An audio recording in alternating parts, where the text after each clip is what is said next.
Now you can start, sir. Okay. Greetings to everyone. Uh, I am Dr. Rohit Kumar.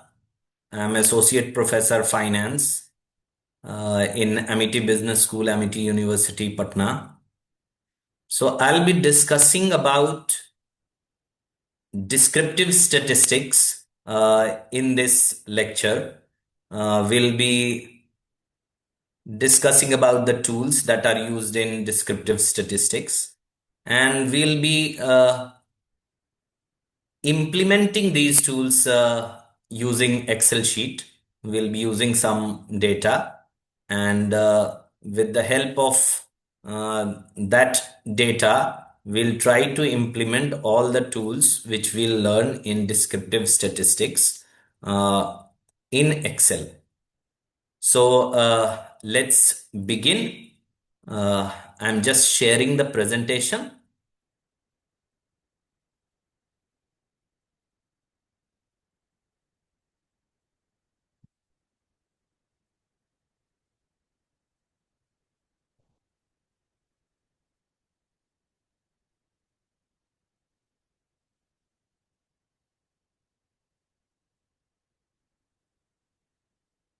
Okay. So descriptive statistics, and we'll be using the concepts and Excel application in this 2 hours lecture. So we'll be covering the frequency distribution. We'll be covering measures of central tendency. Okay. Measures of variability, some business application, and we'll be talking about the limitation, best practices, and discussion.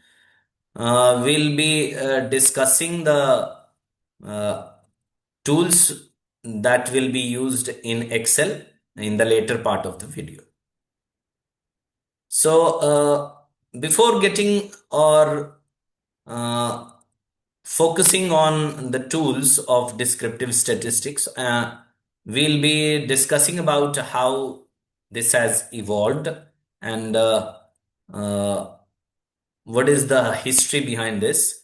Descriptive statistics actually is used to describe the data set.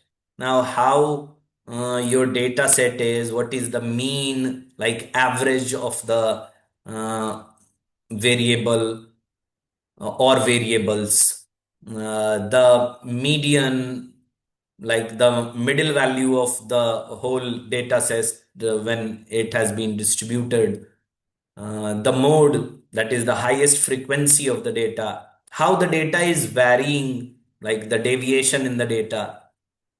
Okay, so all these things are covered in descriptive statistics. That is how we are describing our data set. Okay, so moving further, we can see that pre-17th century, these tools has been used. Okay, so in our ancient civilization also, basic forms of statistics were used, like counting, measurement. Okay, and these tools were used for governance. Okay, so these tools were used by the uh, Romans, were used by even Han Dynasty. They use this for maintaining various what you call census data, like information related to the whole population. Okay, and they use these tools, or they use the information they uh, process to have a suitable or flawless governance, or to improve the governance. So they used mode, like the, as I mentioned, this is the most frequent value. It has been used by Athenians, like in 431 BCE. They used to estimate wall heights by counting bricks based on mode. In 16th century, Greeks used arithmetic mean, and median was first used by Edward Wright in 1599 for the navigation purpose. Now, term statistics was coined by Aikenwall in 1749 to mean the analysis of data, and that, as I mentioned, the purpose again was to run the state, or we can say for governance only. Okay. So in 17th century, John Gaunt and William Petty actually laid the foundation of the modern statistics that we study. So they studied mortality records, mortality rates, and developed census method. Moving on, uh, the whole statistics was revolutionized in 19th century when this normal distribution came into play, and these bar charts and line charts were used. So the visual part was given by Playfair in late 18th century. He invented bar charts, line charts, pie charts, and these graphics were considered to be a superior way in which we convey the data to the audience rather than to give it in table form or number forms, raw data. Okay, so tables are better than the raw data because they are organized. So these gives more meaning. So it becomes more meaningful. And when we say like charts and graphs, these visuals are better than tables. So after that, normal distribution was given by Abraham de Moivre in 18th century, and Carl Pearson actually popularized it during 20th century. So Carl Pearson has a great role to play. He popularized correlation, regression. Moving on, like Galton and Pearson in 20th century made statistics like more rigorous mathematical discipline. So it was having more rigor, more proofs were there. Okay, rather than only visual representation or forming just table. They were more used for uh, what you say, like proving purposes. Okay. Uh, so more rigor came in 20th century, and Ronald Fisher, who is known to be father of statistics, he was the person who single-handedly uh, gave the foundation to modern statistics, which we study right now. He gave ANOVA, that is the analysis of variance. The whole concept of variance was given by him. He gave the principle of experimental design, randomization, which you'll be studying in later chapters.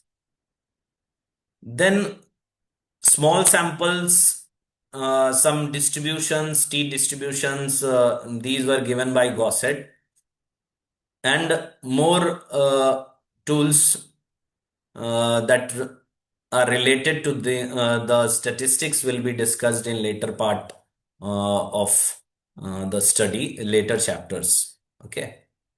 So moving forward, these tools we are normally focused right now, and these tools are used everywhere. Okay. So these are fundamental tools like bar charts, line charts, we use everywhere. We use basic statistics everywhere, almost in science, in social studies, healthcare, airlines, any business you say. So these were used for summarizing and describing data, as I mentioned. Descriptive statistics means we are trying to describe the data, how the data looks like. Okay, the deviation, the fluctuation, the central value. So all these things are used almost everywhere, from science to social science. Any business you talk about, uh, everywhere you are using these statistical tools. Okay.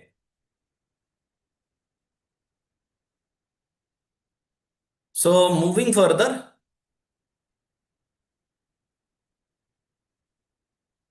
let's just recap whatever we have discussed as far. So I was talking about the evolution of descriptive statistics.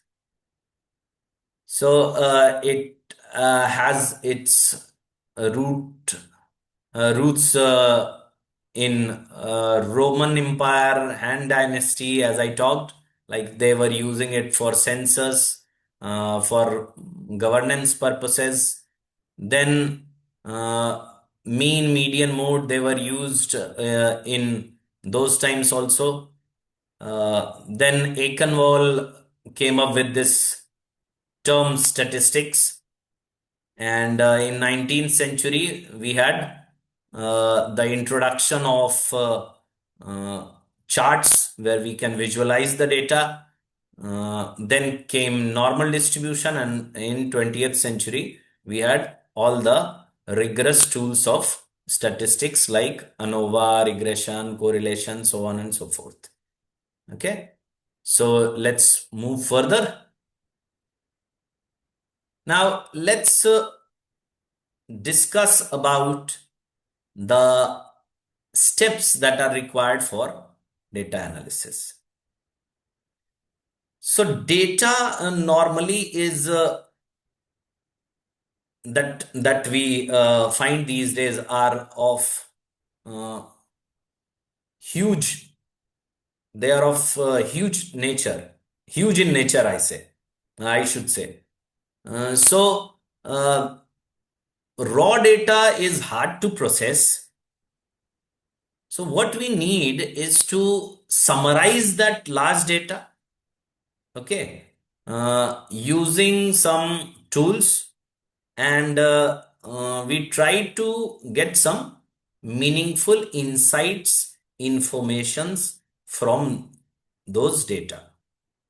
Now, these informations can help you address or to understand some business problem. And with the help of this data, when you understand the business problem, you can answer those problems. Okay, with various uh, tools that you have in management. Okay, so this actually is the foundation of whole analytics that is burgeoning area nowadays, like big data and all. These all are related with statistics. So their base is in statistics, and that too in descriptive statistics. Okay. So moving further, as I said, raw data is often large, and you won't be able to process that data. Like they are huge in nature, they'll be complex to understand. So you need to make it understandable. So how will you make it understandable? You will summarize the data. So summarization is another part of descriptive statistics, and this will help you to make uh, to derive information and to help you to make informed decisions. So once you have processed the data, once you have summarized the data, what you can do is you can draw meaningful insights and uh, make informed decisions based on this data. Okay. So you can use this tool across any business function, uh, across any sector, like in any business from airlines, healthcare, FMCG, in any sector you can use it. Okay.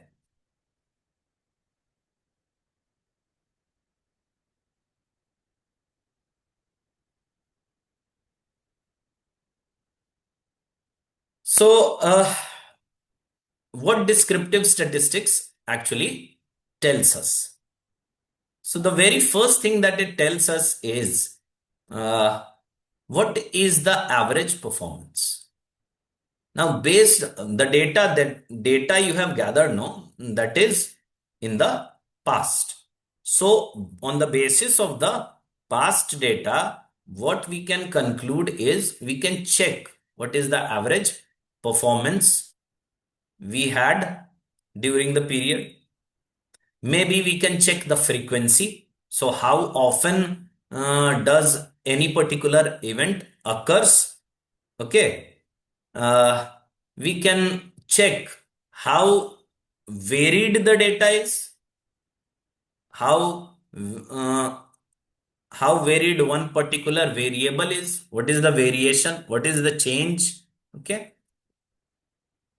then it will help us to, as I mentioned, it will help us to identify patterns. So once we process the raw data, we get uh, insights how we'll be able to identify patterns.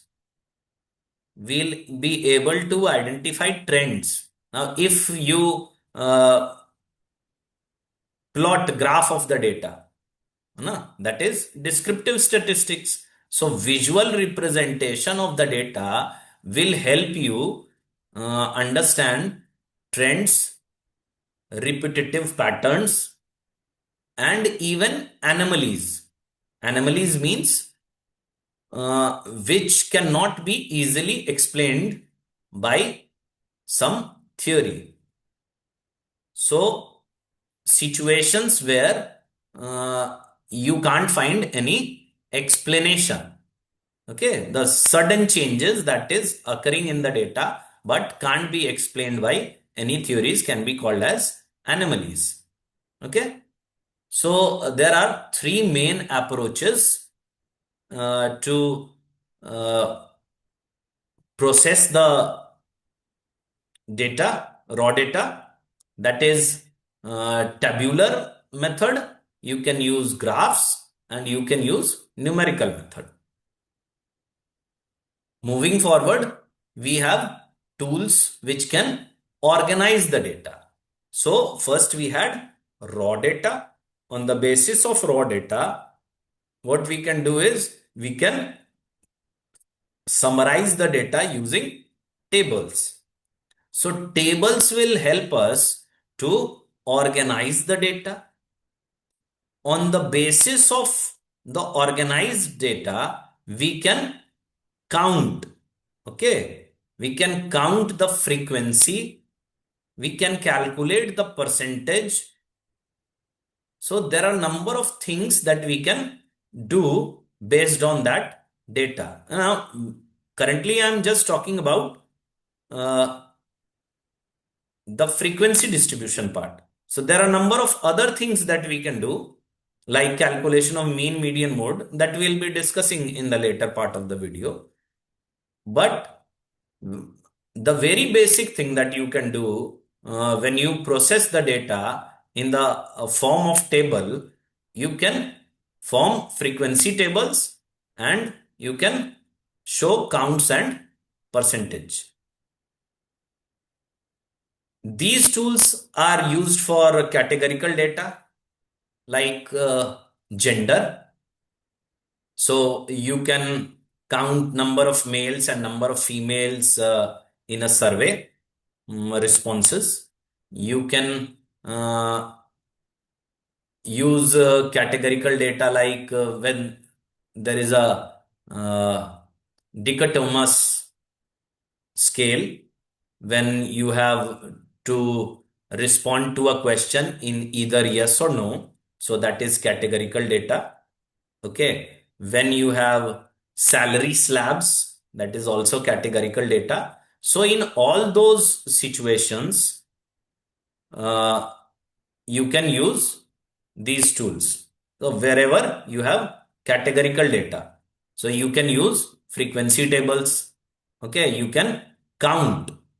Okay. So, for example, as it has been mentioned, flight delays, no? You can categorize that on the basis of routes. In which route, how many flights are delayed? Okay. So, moving further, we'll talk about the visual representation of data. So, visual representation will include bar charts, pie charts, and histograms. We'll be making these charts with the use of small data set in the second half of the video. Then we can, as I mentioned, like once you get the visual representation of the data, no, when you have uh, graphs ready for the data, you can easily identify the patterns and you can interpret those patterns and get some meaningful insight from the pattern, which can be reported to management, and later there can be uh, decisions made on the basis of that. Okay.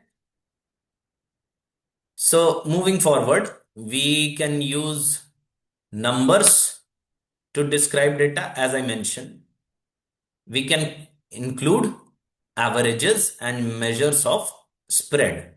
So averages, when I mention averages, we mean mean, median, mode. We can calculate these averages on these raw data. We can even measure their variation. Okay. So there are measures of central tendencies we'll be talking about, and there are measures of variation. Okay. So we can use these numbers, these raw data, which are processed in the form of organized data, and we have created tables with we can use those tables to calculate averages and even variability. So this will provide us what? Quantitative insights. Okay. So the insights will be in terms of numbers. So those numbers will represent something. And when compared to some other numbers, they can give us some insights. Those comparison numbers can be a standard value or can be another data. Okay. So on the basis of that, we can draw some insight. Like suppose if you are getting in a business, you are getting mean defect. Suppose you are counting defect of a product every day. So how many defective products you are getting every day? So you are having a table of that. Now on the basis of that, you can calculate the average. So you are doing it for one factory, and the same process is repeated for other factory. Now these two average can be compared to check whether which factory is producing less defects. So we can use the tool, and this is a very crude example. We can use this tool to draw some quantitative insights and make certain future decisions. Okay. We can complement this with tables and charts that will help us to visualize the data. Moving further, we can show the frequency, as I mentioned. We can show the percentage. So how often a particular number is repeating. So these tools are used in sales. Like I mentioned, defects. So how frequently defects are happening. Okay. So we can calculate in numbers, we can calculate in percentage. Okay. How many defects per 100 product, or how many defects in total. So both absolute and relative. How many defects per bottle, per 100 bottles or per 100 product, that will be relative or in percentage term, and how many defects in total will be absolute. So we can use these tools to understand how our data is behaving, what is the central position of the data, where our data is concentrated, where maximum values are lying. Okay, near what value the most of the values are lying. So we can understand the data concentration. Fine. So this is just an example where most of these tools are used in sales and operations. Now, as I mentioned, typically we have three measures which are called as, together they are called as measures of central tendencies. Now, we use these in business cases, and each has different use. Okay. Now, suppose we try to assess which college is among the MBA colleges, which college is providing better placements. So we should not report the mean, we should report the median. We'll understand why in later part. When we try to understand what size shoes or clothes you should produce more, so we'll be using mode. So I'll be explaining these to you. So first we'll be talking about mean. So mean is very easy to calculate. Okay. This is simply what you sum up the numbers and you divide it with total number of observation. Like suppose you want to find the average height of students in a class. What you need to do is you need to add the heights of all the students in the class and you need to divide it with number of students in the class. So easily you will get the mean. Okay. For example, another example that is given here, like average sales per customer. So you sum up the sales of all the customer in a month or in a year, and then you divide it with number of customer you have served or you have sold. So you'll get average sales per customer. The problem with this tool is what? This is extremely sensitive to extreme values. Now suppose in a class of maybe 50 students, there is one boy which is uh, who is having a height of maybe 7 foot 6 inch or 8 feet. Let's say 8 feet, and the rest of the students are having a height of maybe 5 feet. So your average will rise because of the one outlier.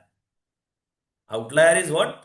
Someone who has uh, a value which is far different from the average of others.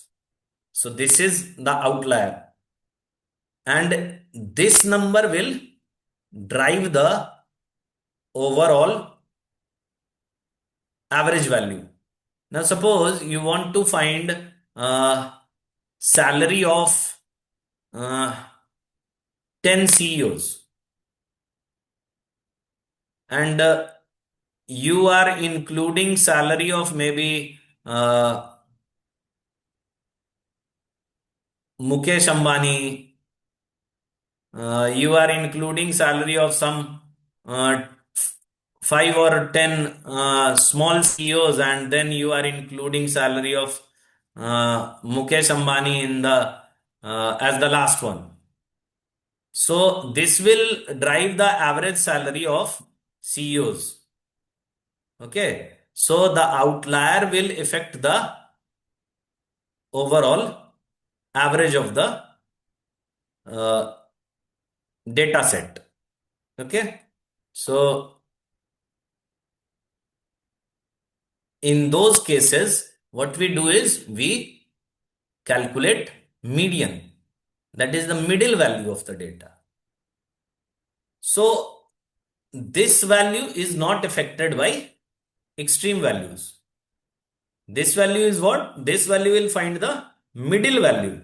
So the value which divides the whole data set into two parts. Now 50% of the data will lie behind this or below this, and 50% of the data will lie above this, okay, or ahead of this. So in case where data is skewed, means they are in mostly one direction. So in those cases, what we do is we use median value.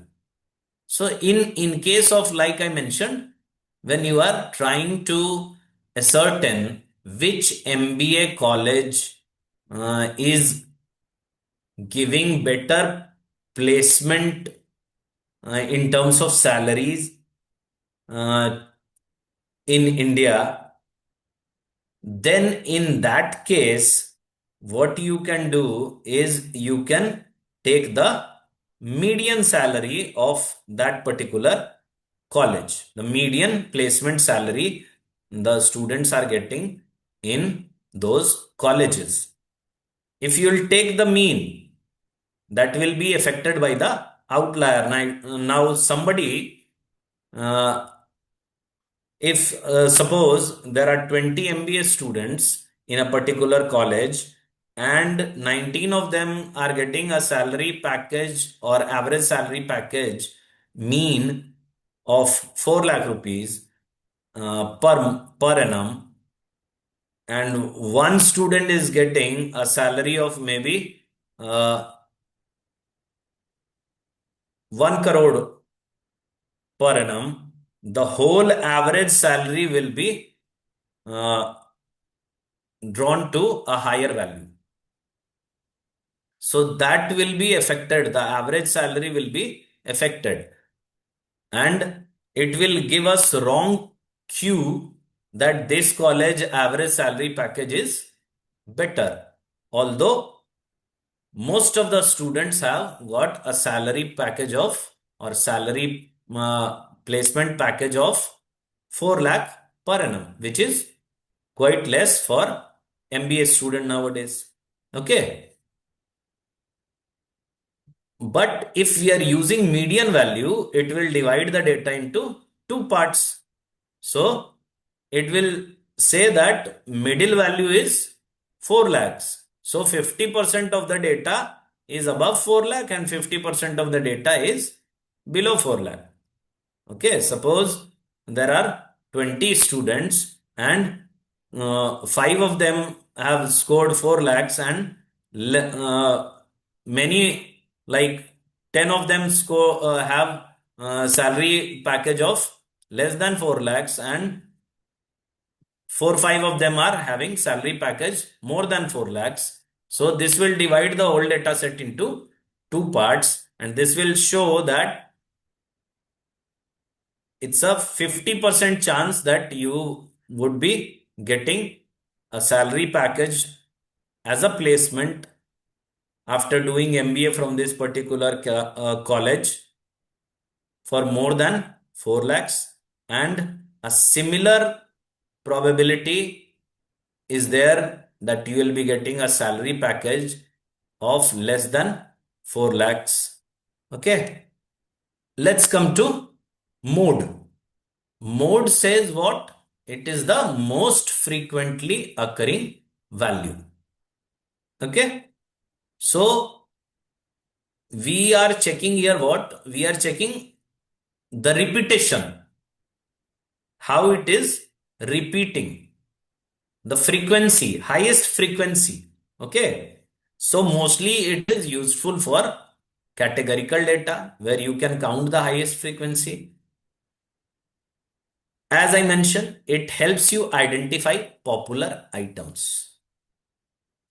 Now, suppose you want as a apparel producer or a shoe manufacturer, you want to understand how many shoes I should produce of what size. Now, if you have a capacity of producing 100 shoes, and if you are producing shoes for like UK 6, UK 7, UK 8, UK 9, UK 10, each of 20 units. So many shoes, like you'll find very less people have a size of UK 10.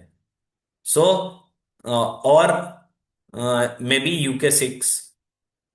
So there, on that part, your stock will remain unsold. When you talk about UK 7 and 8, there you will be find large number. So in those cases, you won't be able to fulfill the demand. Okay. So in these kind of situations, no, companies find mode based on the past data, that which product size is sold most. On the basis of that, they schedule their production.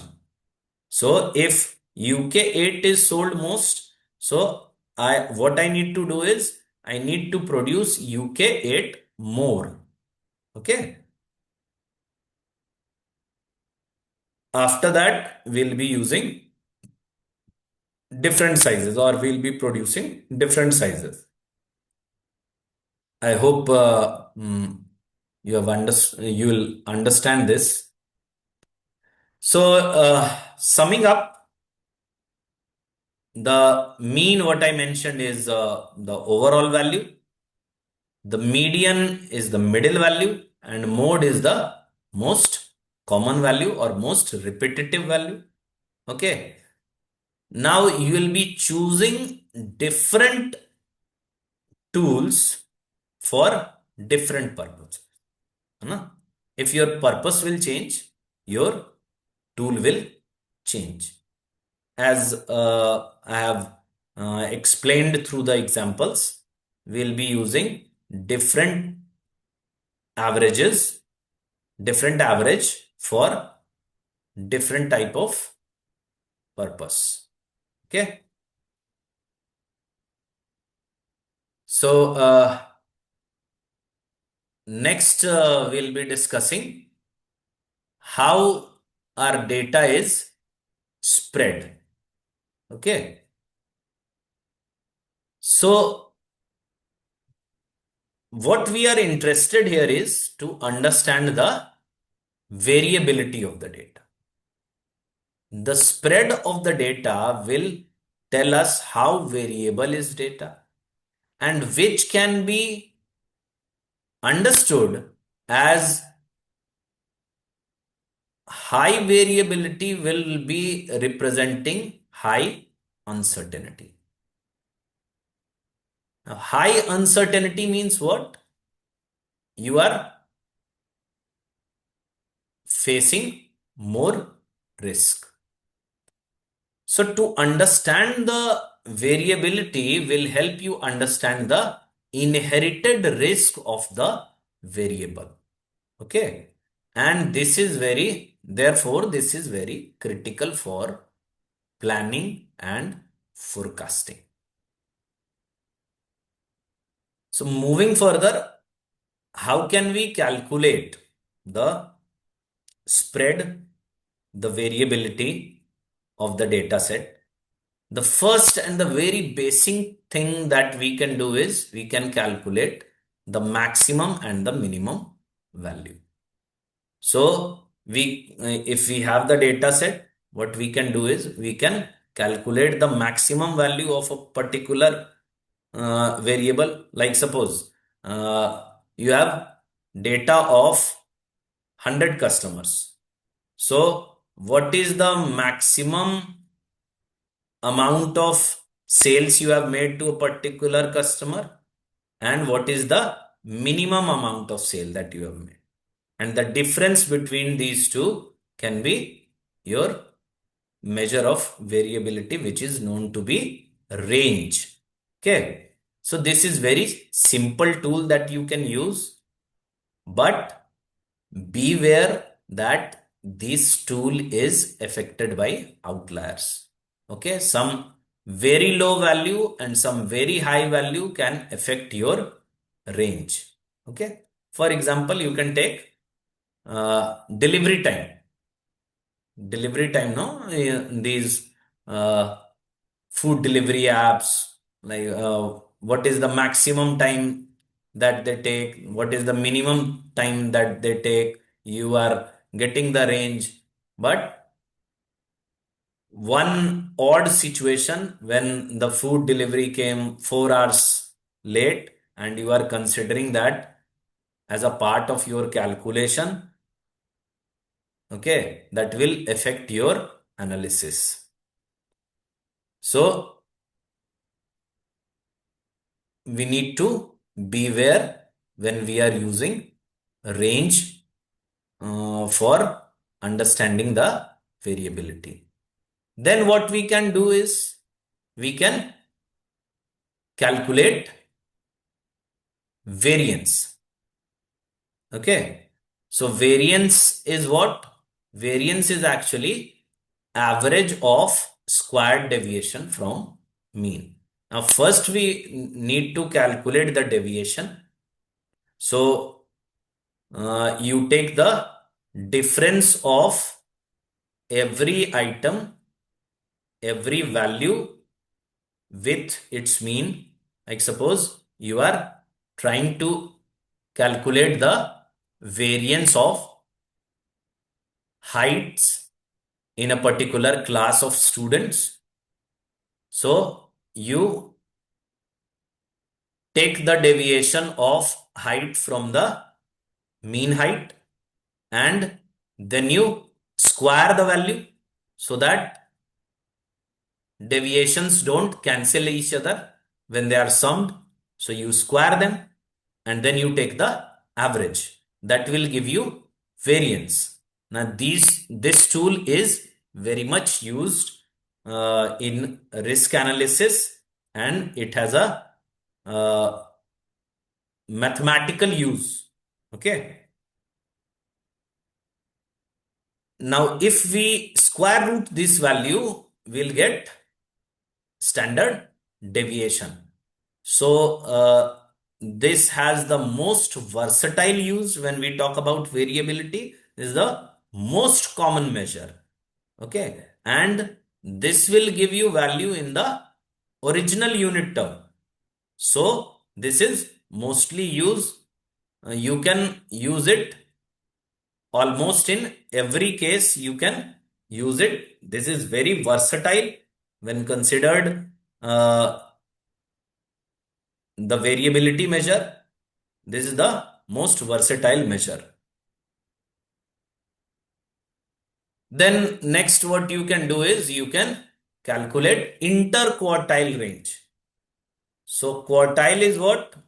Uh, it divides the, as I mentioned, median divides the whole data set into two parts.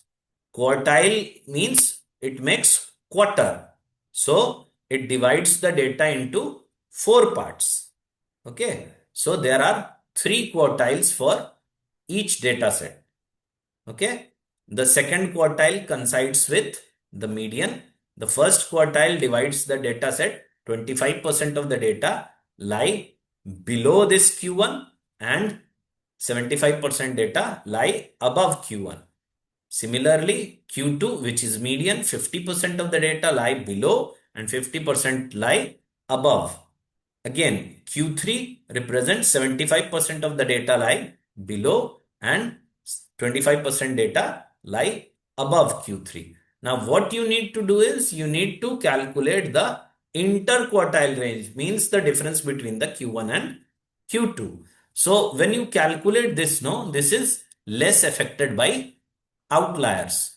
Again, which I have already mentioned, that median value is, or these positional averages are less affected by outliers.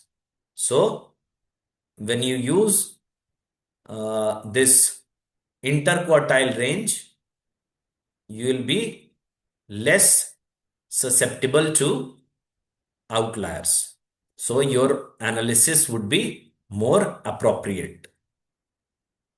So you can use this for skewed data set, and you can use this to highlight performance ranges.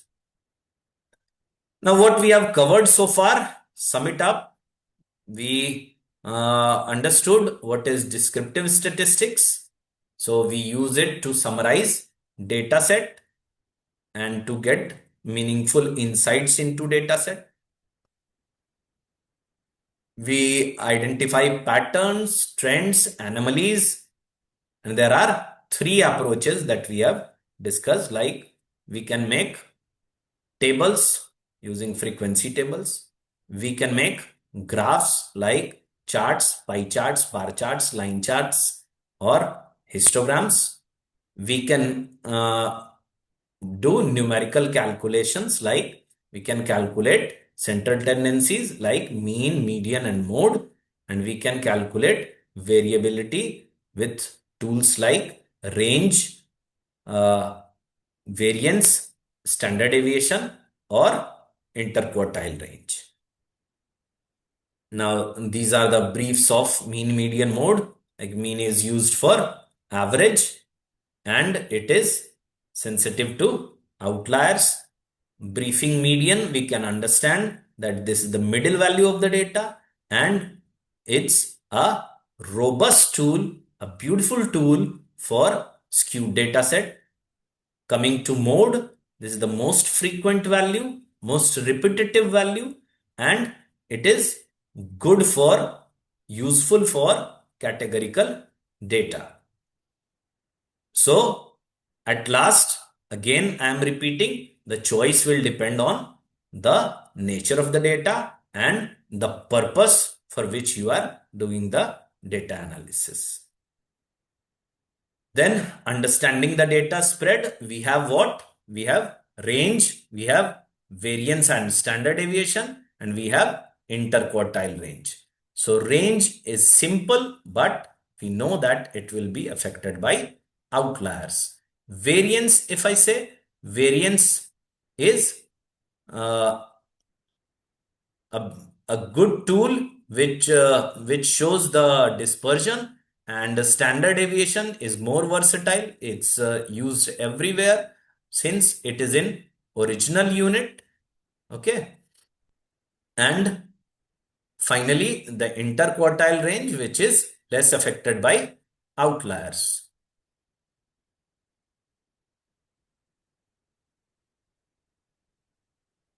Okay.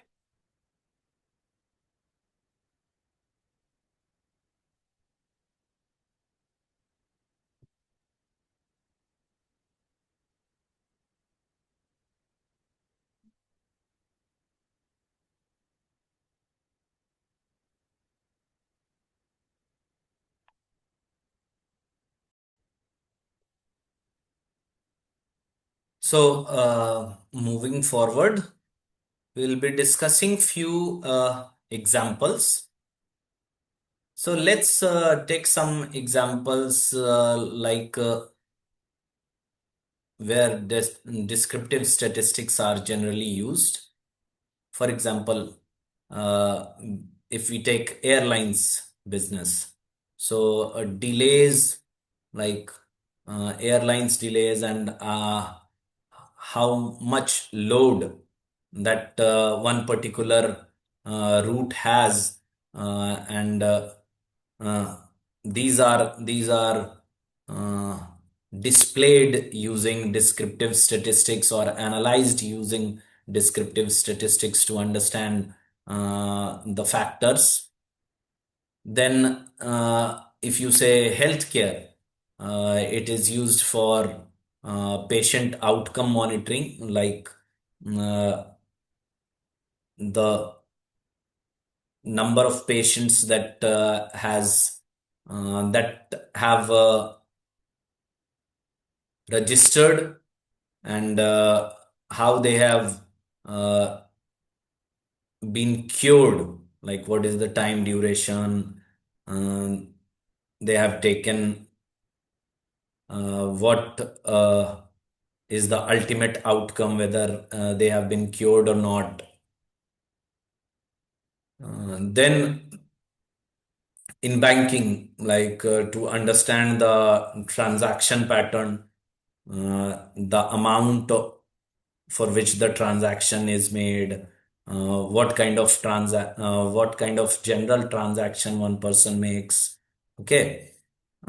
So in all these things, no, and in many other businesses, as we have discussed about operations, like in case of defects, uh, if we talk about calculation of salaries, median salary, median packages. So in most of these cases, no, most of the sectors, we can easily apply descriptive statistics. So this can be used for analyzing purchase behavior, like the amount of sales, the amount of purchase one individual is making, the frequency in which they are purchasing. So, what are the top selling products of one particular business? Uh, these things can be easily found out using descriptive statistics. So we can use frequency distribution, as we mentioned, for flight delay and cancellations related analysis. We can assess the change in demand in a particular route, and what is the variability in the cost in that particular route. We can improve on the basis of these information. No, we can improve the scheduling, and finally this will lead to the customer satisfaction. We should understand that these tools are not for cause and effect. So the averages won't give you a correlational relationship, okay, or causal relationship. Uh, so averages even can hide subgroup differences, like within the whole data set there can be certain groups formed, and if put together, the averages can hide their differences. Uh, as mentioned, in few cases, like in mean, uh, outliers can distort your data, which will finally affect your decision making if you are making decision based on that. So you need careful interpretation of all the tools that you have used. Okay. So we can combine the numbers with visualization. We can use charts to understand the outliers, to find out the outliers. We can clean the data based on this, and we can segment the data wherever needed. And finally, we can use diagnostic and predictive analytics also. Now, in case of daily expense analysis, what we can do is we can uh, interpret sales data, and based on the customer feedback, we can summarize those feedbacks, and finally, we can discuss these things based on the real data set, and we can actually come up with some solution. uh, like if some we can find out some areas where we can improve the sales, or in areas where we are making a lot of expenses which can be reduced. So in part of customer also it can help, and in the part of manufacturer also it can help. So descriptive statistics will help you to simplify the data.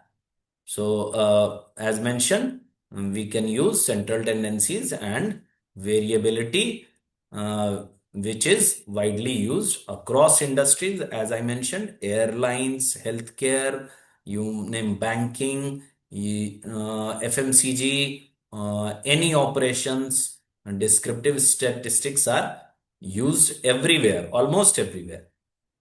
So these actually lay the foundation of advanced statistics. So what we have covered so far. So descriptive statistics, as mentioned, can be used in retail industry, can be used in airlines, healthcare, banking, everywhere. What we need to do is we need to interpret the data with care. Descriptive statistic doesn't explain causal relationship. Averages can hide the difference in the subgroups if there are multiple groups within one variable. So the average can hide the difference between the subgroups. Outliers will defect your result, distort your result. So beware of the outliers before you analyze the data. What you need to do is you need to find out the outliers and remove them. Then finally combine the numbers with visuals. Okay. So use charts, data, use charts and histogram to combine with data, numbers, and as I mentioned, outliers should be handled, and you need to segment the data to get more clarity. So you can segment the data. If you can see the subgroups within one particular variable, you can segment them and you'll get more insights into it. Now we'll be using PPT along with the Excel. Okay. So I'll be showcasing all these things, what we can do in Excel. So let me just open the Excel sheet.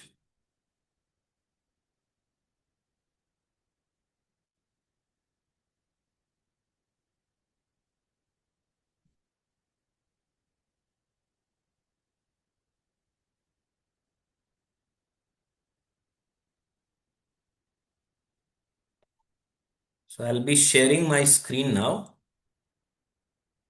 like the window. So now I guess both Excel and PPT would be visible.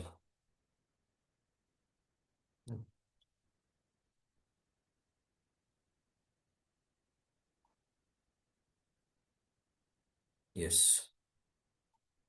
Okay. So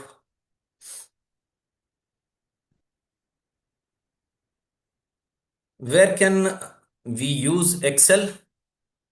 So we'll be using Excel formula to real data set. I'll be using this data set. Okay, I'm just zooming in.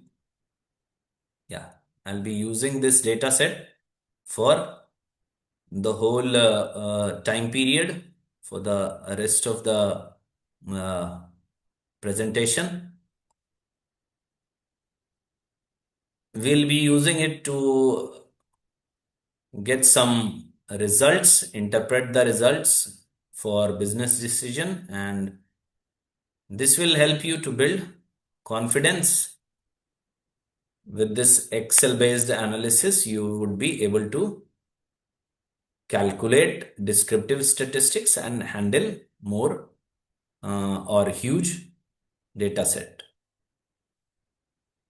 Now, this data set contains like date, product, region, units sold, and revenue. So these are the 5 variables that we have here. Okay. So moving forward, we'll be using it throughout the tutorial as I mentioned. You can also create your own data set based on this. So whenever you open the data set, first check for the missing values, duplicate values. Ensure that numeric columns are formatted correctly and freeze the header for easy navigation. So just you need to check for the missing values. Okay. Now, how can you check for the missing values? You select the whole data set. Okay. What you can do is in every column, what you can do is you can count for blanks. Okay. There is a formula called count blank. You can use this to find out whether the particular data set has some blank cells or not. Okay. So this way you can check which column you have any missing data. Then you can move on to that data set and uh, move on to that cell and you can remove that particular row. Okay. Then next, ensure that numeric columns are formatted correctly. So check for the numeric columns. When you click here, this should show numeric value. So these are numbers. General will work, but if we want this to work more or in a better manner, what we need is we need to convert these into numbers. And these actually represent numbers. We can reduce the number of zeros by using these tools, these two. Okay. So you can increase the decimal or you can decrease the decimal. You can increase the decimal or decrease the decimal. So since there is no decimal part, I have reduced it to 0. Then next, we'll freeze the header for easy navigation. So what you can do, you can select these and go to view. You can use the freeze pen to freeze the data. Okay, freeze the top row. So you can easily freeze the data. Okay. So although you means go very much down the uh, data rows, no, still your variables would be visible. Okay. Another way is what you can do is let's unfreeze it first. What you can do is you can select this and you press Control T. This will convert this data into table. So you can use this as table. Okay. Still, you need to freeze it. Fine. So let's freeze the top row. Creating table, no, this will help you in number of manners. Okay. So this is quite helpful. So whenever you get a data set, no, try to convert it into table. So this would be very useful. So next, what we are going to do is we are going to sort revenues from highest to lowest. The purpose is to identify the top performing products. Okay. So what we can do is we can sort the revenue. So here you have the, once you convert it into table, no, here you will have a drop down kind of symbol. So what we can do is we can convert it into highest to lowest. So here you can see that these are converted into highest to lowest, and we can check that which is the top performing product. Okay.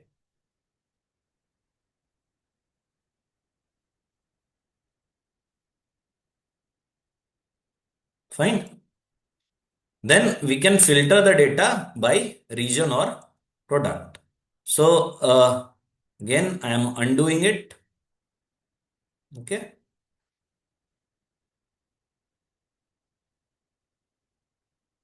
You can create smallest to largest also.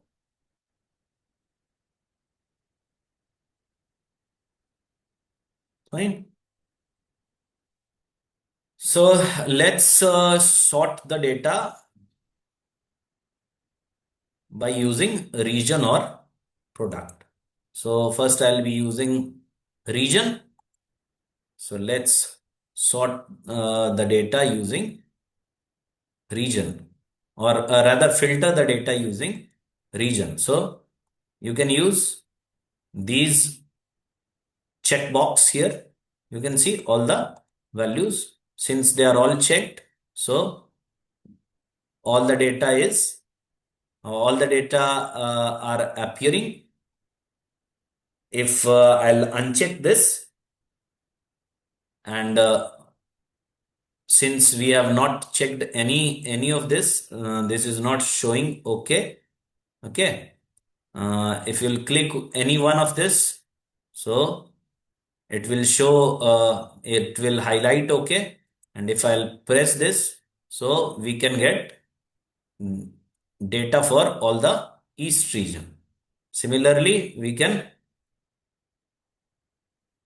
get data for north region, and so on and so forth. Similarly, I can get data for only product A. Okay. If I'll select all, so this is data for product A. Okay.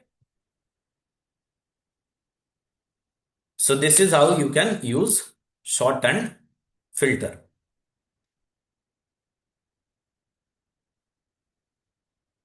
Now, based on this, we can make some insights like in which region we have sold how much. Like suppose in East region, what is my total sales? Okay, so what we can do is we can use the table design to get row total.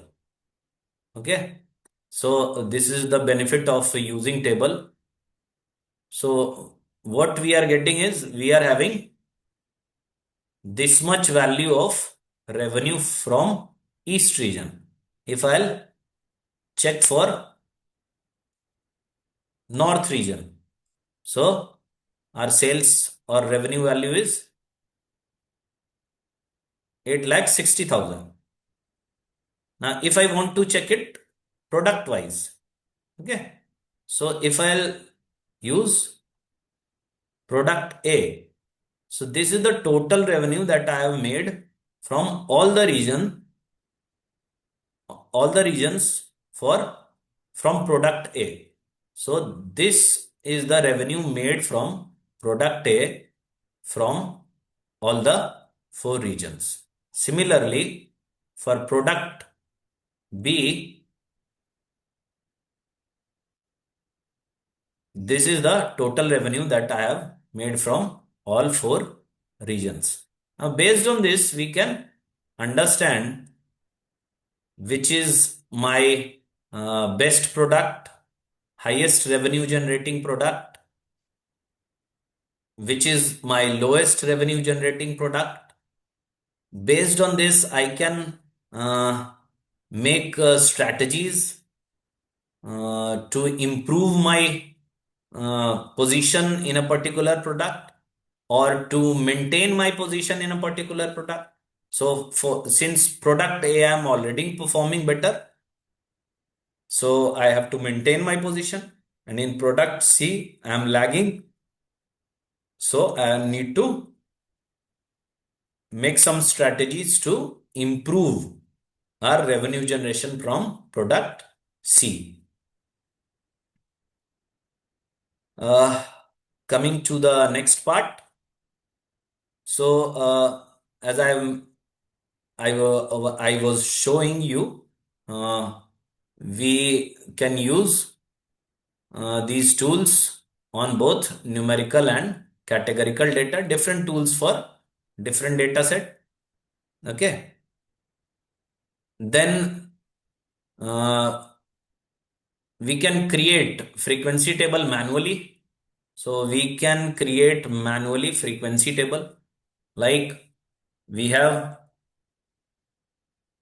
product A. Okay. So we have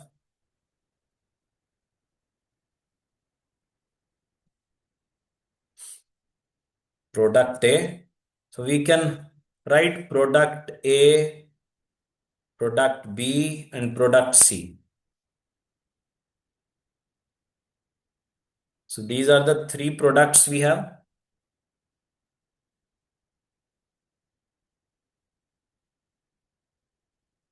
So we can count the frequency. Now, what we can do is we can use count if,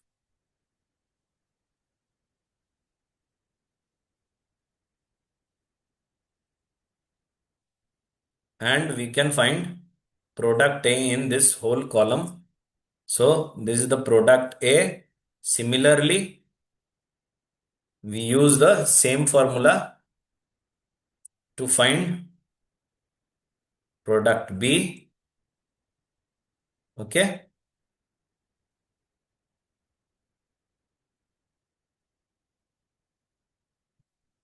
How many times product B, how many times product C? Okay. If I want to check total units sold for one particular product, so I have to sum. We can use the formula sum if wherever there is product A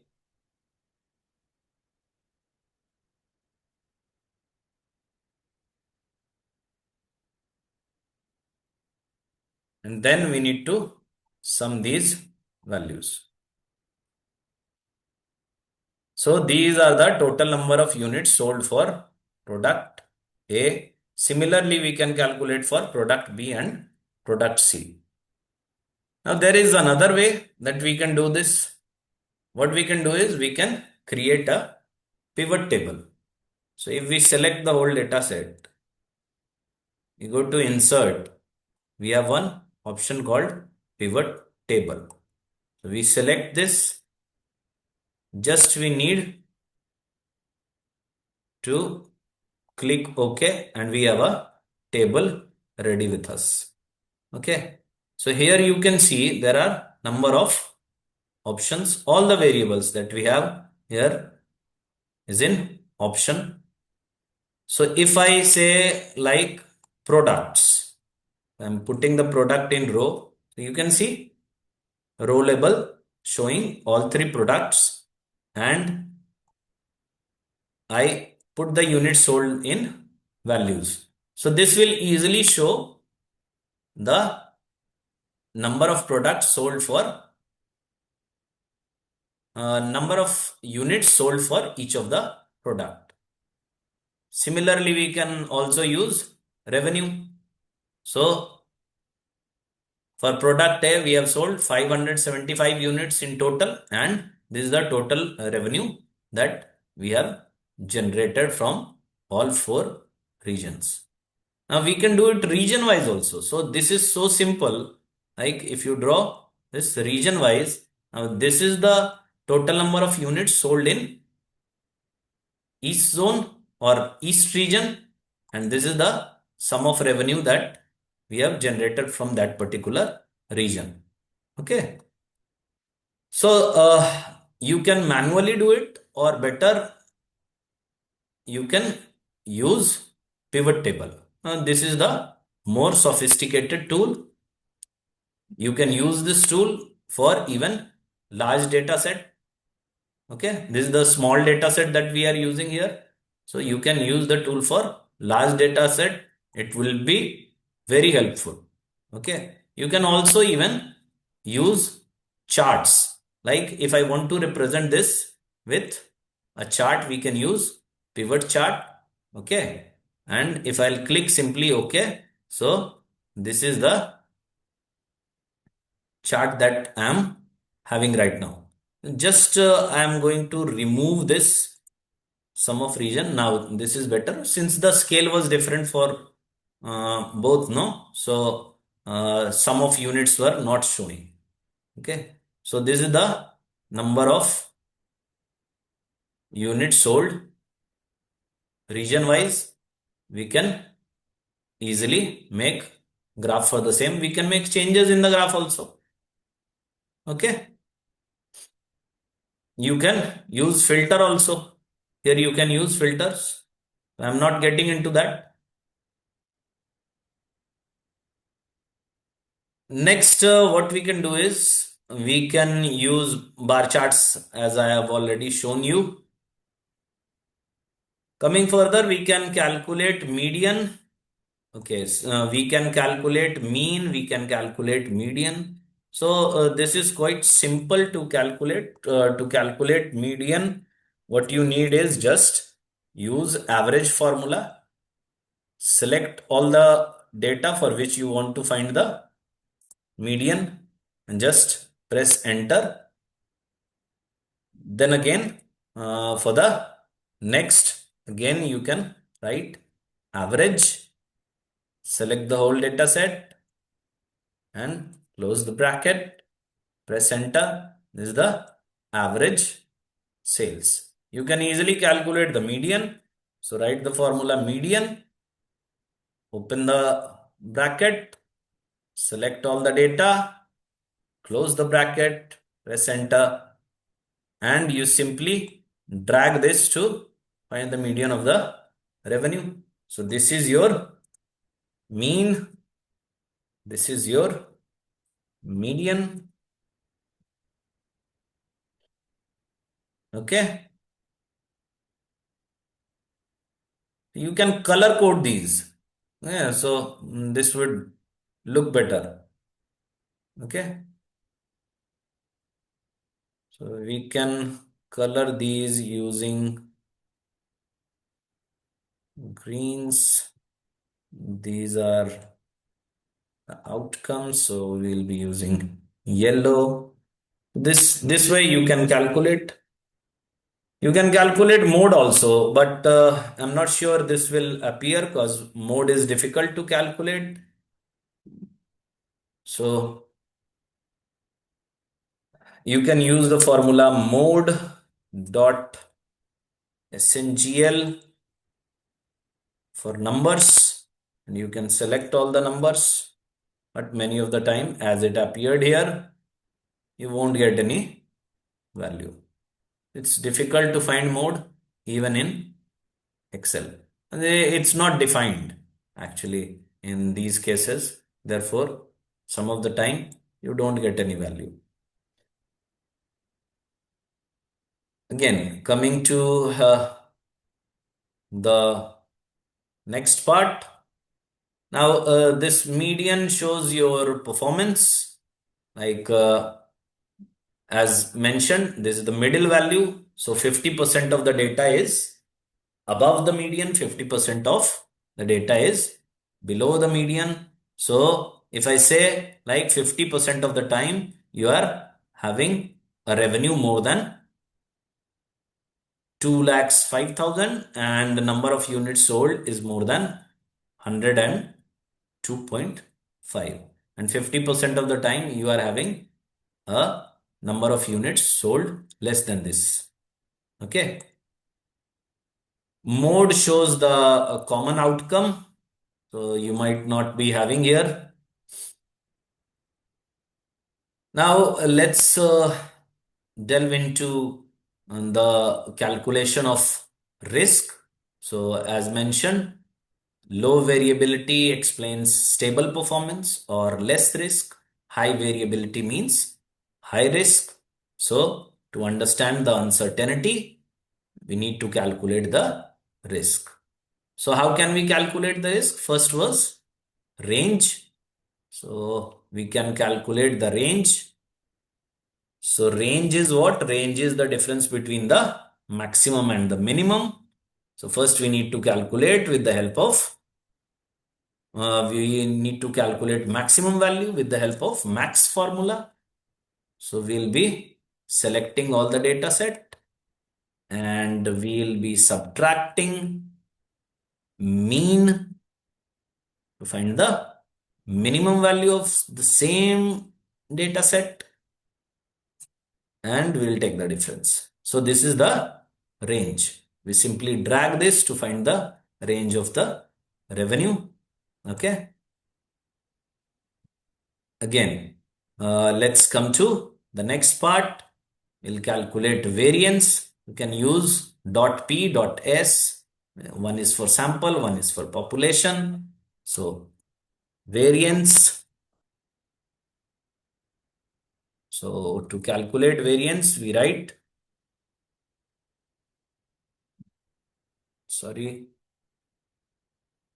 variance dot P.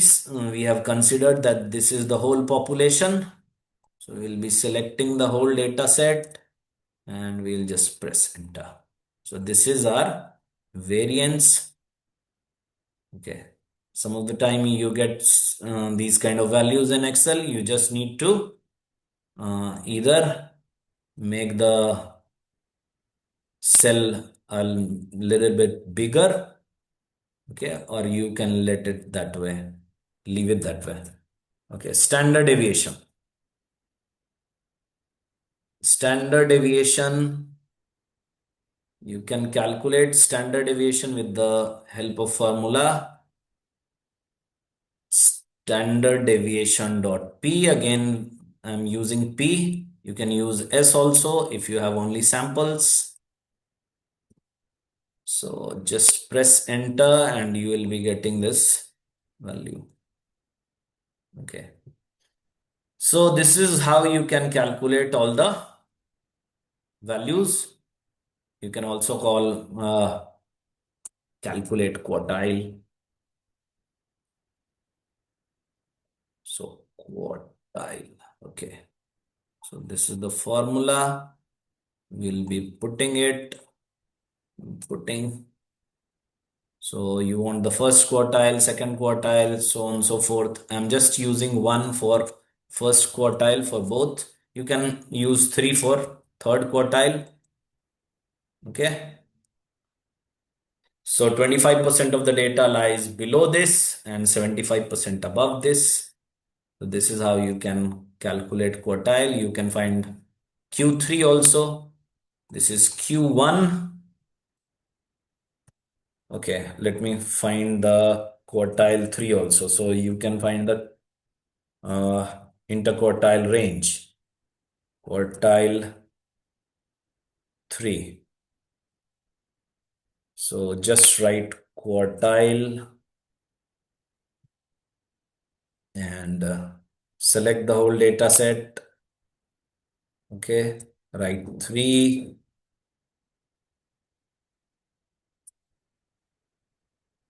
So this will give you third quartile. You take the difference to find the interquartile range.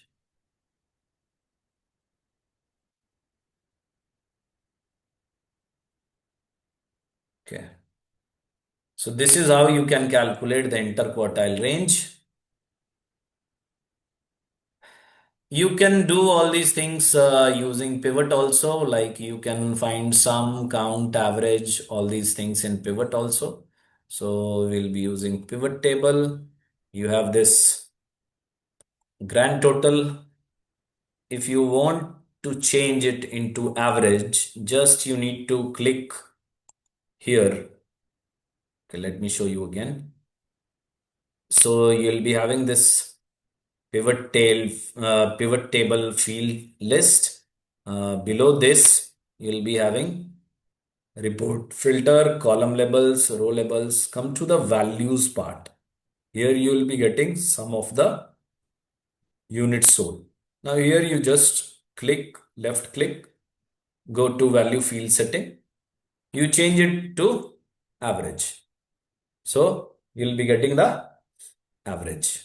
Okay. Similarly, you can change it to maximum or minimum. This way you can calculate all the values. Okay.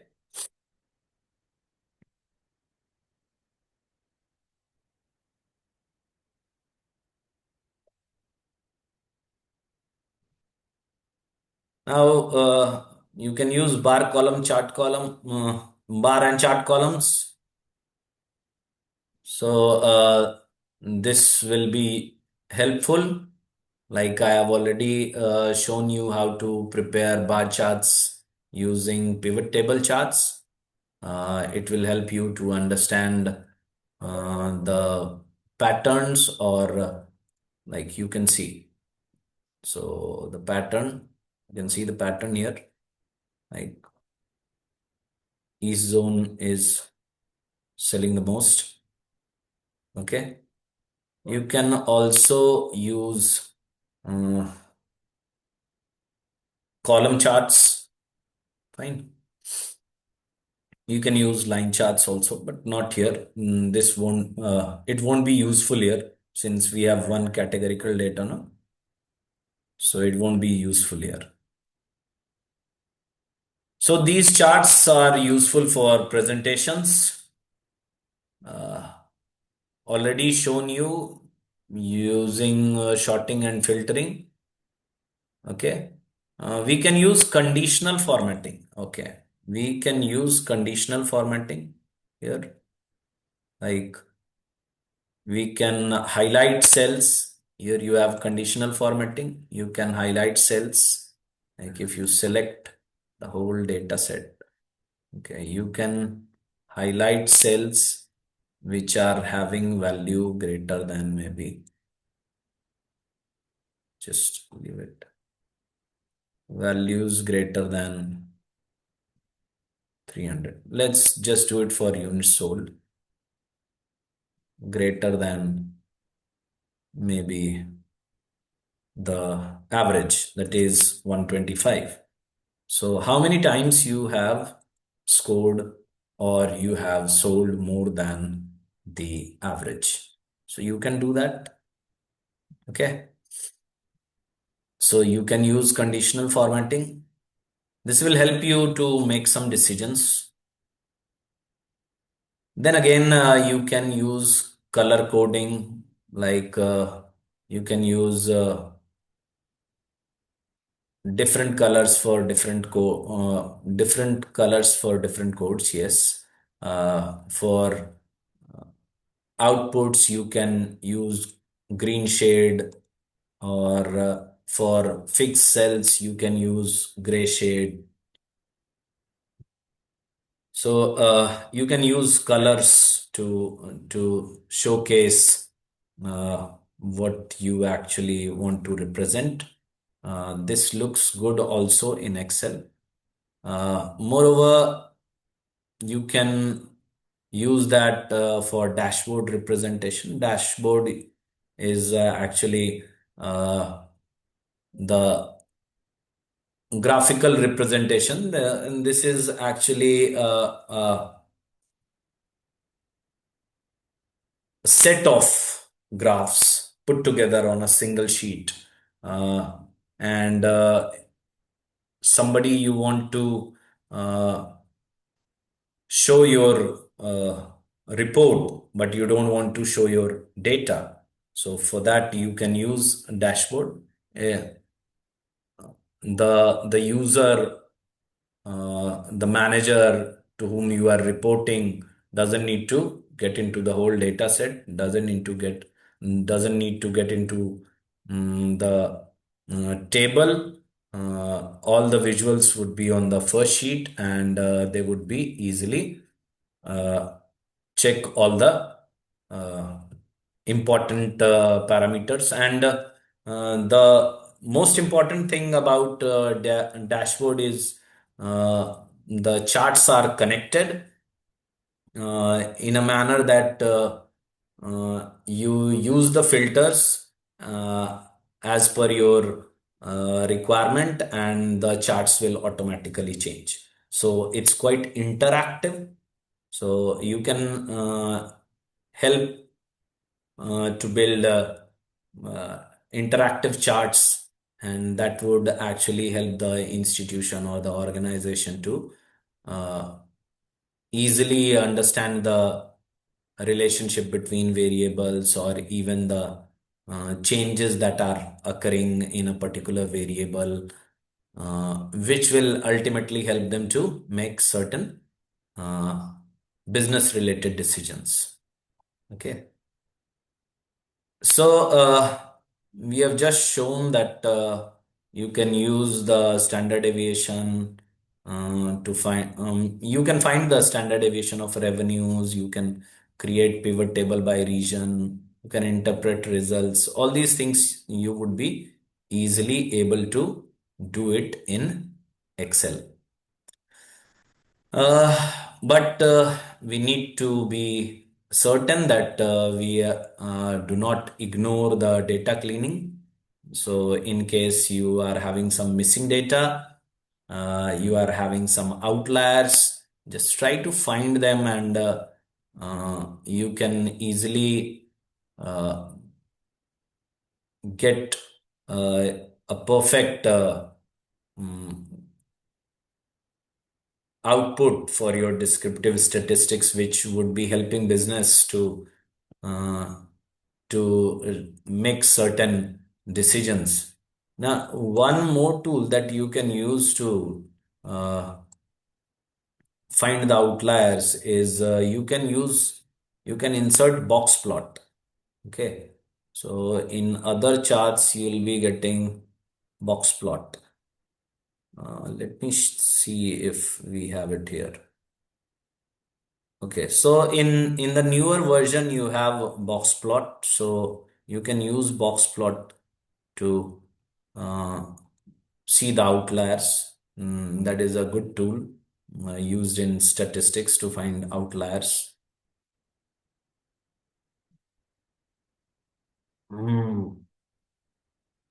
Okay, so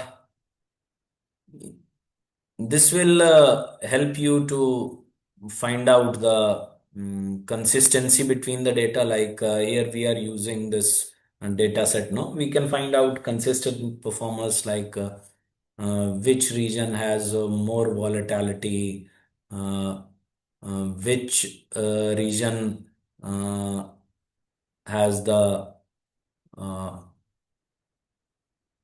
highest sales difference, or highest delay in uh, highest difference in to sales time point. Okay, so that you can do. Now, Excel we are using as a tool for descriptive analytics. We can uh, be helping the institution with analysis of data in a very short period of time. So it's a powerful tool that you'll be using for complex calculations. Like if you would be doing for maybe 2000 rows, no, you'll be calculating it for days. But Excel can do it for maybe within 2 or 3 minutes. 2 or 3 minutes is more, I'm saying, within 10 to 20 seconds. So 2 or 3 minutes it can take for big size data, like maybe 30,000 on 50,000 rows. So in those type of data, it might take some time. Otherwise, it will hardly take 10 to 20 seconds. It's the matter of time you are going to write the formula, no? That is the only time it takes. Okay.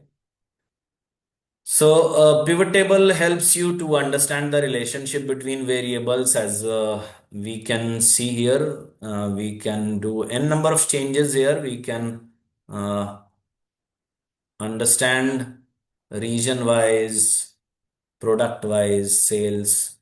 You can see the beautiful chart we have here, like for the four regions, how many products sold per region. So which product is sold most in which region? Okay. So if we can see that in North region, product B is sold most. Okay. Uh, fine. Okay.